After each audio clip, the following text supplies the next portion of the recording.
Hi. So, this is a different type of review. It's something I never really do. I'm reviewing a book that's a novella.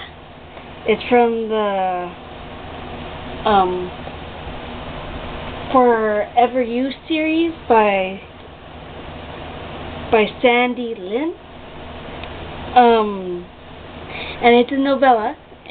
I never knew what that meant. But it means small scenery of what happens after the book. It's based upon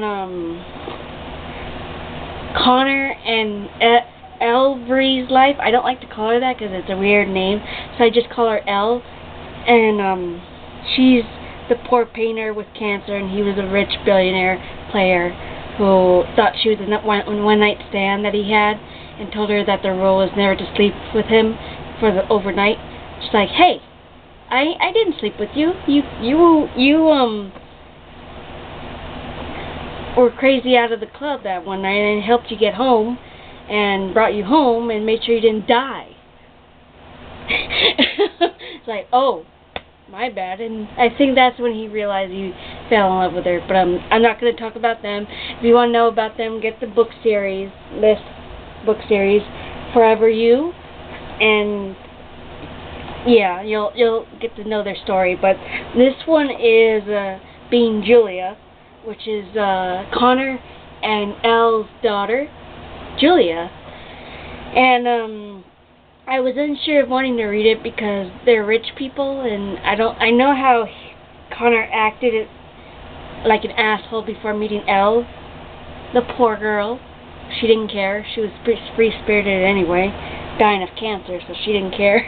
But he did. He cared very much about her. Again, going back. Never mind. So, this was about Julia, and it starts off as her as a teenager, and I was unsure because she manipulated a little bit of her parents. She loved her parents, but if she didn't have her way, she had temper tantrums. And it was like that. And there's a few moments where it reminded me of Gossip Girl, the TV show. Like, good God, if I'm reading about a spoiled brat who fakes her relationship with her parents, then I'm not going to finish it. And yeah, I don't care if this is less than 170 pages, even though it was cheap online to buy. But it's actually pretty good. So. She has a crush on a boy, and her best friend, who's a drug addict / slut, but has a good heart, tells her to go for it. But she knows that the guy she likes is a player, and Julia, for being the age of 16, is like, oh, don't worry, he might be a player, but I am the black family. I can change him. I pretty thought that was going to be true because her mother changed her father. But, yeah, teenagers have to learn from their mistakes. And, I guess because she is 16, she doesn't know when it's appropriate not to let a guy stick his hands up a girl's chest on the first date. Or maybe that's what rich people do. Or allow a guy put her hands on his dick during a movie, showing her that he's really hard for her. It's like, man, wait, get to know the guy, or get to know the girl. And it was like, I wanted to punch her in the face, but it's like, okay, 16. I'm not a teenager, but it's like, still, slow down. Less than 2 days of a date, and she's like, I gotta sleep with you, babe. Oh, I'm all hot and heavy for you. I need to fuck you. It's like, oh, I want that too, but my parents are home, and she actually is close with her parents. Well, she's 16, so she's gotta learn from her mistakes. So, sadly to say, she does have sex with a guy, but doesn't feel anything, and realizes, oh, so that's what my dad's talking about, enjoying sex. Well, I didn't enjoy it, but I'm not going to let him know. So they're about to go for round 2. Thank God, no round 2, because her parents storm in the storming in the bedroom, wondering what the fuck is going on. And needless to say, he's like, oops. So, yeah, she learns her lesson, gets grounded for it, has a tantrum about it, but, so, fast forward a few weeks, she's wondering why she hasn't heard back from the guy. And and it's funny, so I'm going to read to you what happens. She goes to the gym with her parents. Yeah, she actually does work out with her parents at the gym. So, yeah. My skin started to heat up as I threw my towel down and stomped over at the weight benches, because that's what he's doing. He's working out at the same gym. He hasn't seen her in a few weeks, so she finds him. He's on his back doing the bench presses when I stood over him, staring down at him. The eyes I wanted to poke out. He lifts his weight and I grab it, holding it with him over his head. He sees me. Hey, Julia. How are you? I'm good, Brody. How are you? I'd be better if I could put this weight down. Why haven't you called me? I've been busy. Typical guy. Funny, you weren't busy when you were trying to have sex with me. Julia, lower your voice, he said as he stood up and looked around. I want to know. You took something from me and then you ignored me. I took what you gave me. What you gave. You wanted it and you were more than willing to give it up. Don't play the good little girl, Julia, he said, and I started to walk away. I grabbed him by the arm and stopped him. Did you use me for sex? Did you only date me because you wanted to have sex with me? Listen, Julia, you need to leave me alone. I'm not interested in you. I'm sorry if you became attached. I actually felt my heart when he said that. You didn't answer my question. My mom and dad walked over.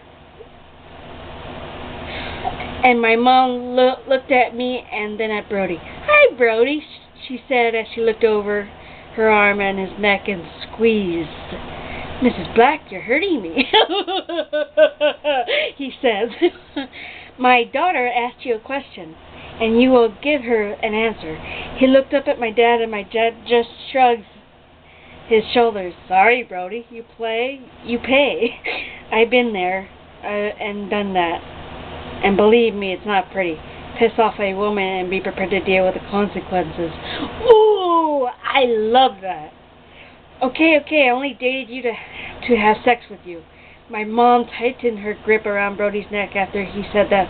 I felt like a complete fool and wanted to cry there, but I wouldn't give him that pleasure to see me break, so I did what seemed natural. I grabbed his crotch and held his royal jewels in my hand. By this time, everyone in the gym was staring. It's okay, Brody, because these right here in my hand are nothing to be proud of. I held up my pinky from my other hand in front of his face. See this? This is your dick. Oh no, every time you see me and I held up this finger, you'll be reminded of how small you really are. You are a crazy bitch, you know that? My mom leaned closer and whispered, did you know that this is my gym my husband bought for me as an anniversary gift? So you better listen carefully, Mr. Sullivan. You never step foot in here in my gym again, because if you do, I'll charge your dumb ass with statutory rape. Have you made myself clear? Brody gulps as he looked at me. Yes, Mrs. Black, I will understand you. Ha, ha, ha. So I was like, yeah! Family that loves together stays together. And yeah, she's 16 and he's 18, so that was a big ooh moment. So, to be honest, I always thought they should just get him charged anyway, just to get back at him, but I guess it's not right. Then he would get off for being bullied, so it doesn't really matter. They humiliated him. But it gets better as she grows older and finds the real guy she's supposed to be with. But yeah, I will say that this is my first novella where I actually feel proud to show that it was a really good book. So read, if you guys want to read it, go ahead. It was pretty cheap on Amazon. I bought it. I wasn't sure if I was gonna buy it because it's a novella. I like to read books over 300 pages, and this was less than 170. So it's a pretty short book, but it's pretty good. So, and it makes you laugh. It'll make you cry. It's just like very beautiful. So yeah, if you wanna get it, you can. So hope you guys will or won't. It's up to you. No hard trying to. All right. Okay. Cool.